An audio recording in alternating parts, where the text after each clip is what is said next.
Welcome to खाबे আর मन भरबे সিরিজ এপিসোড 3 लस्सी। এই রেসিপি আমার দহি দিয়ে বানানো। আমার দহির ফ্লো দেখো বন্ধুগণ, সো ক্রিমি এন্ড থিক।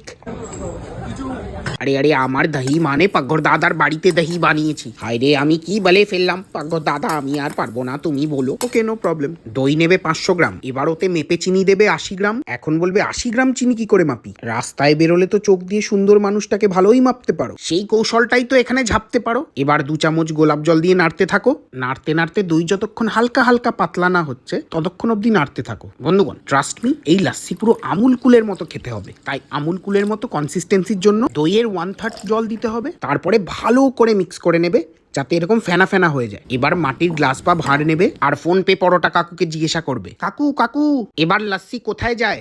ভাড় মে যায়, ভাড় মে যায়, ভাড় মে। ব্যাস কাকুর কথা শুনলেই লাস্সি রেডি। এবার ওপর থেকে খোয়া ক্ষীর আর বাদাম দিয়ে ভালো করে সার্ভ করো। আবার ফলো করতে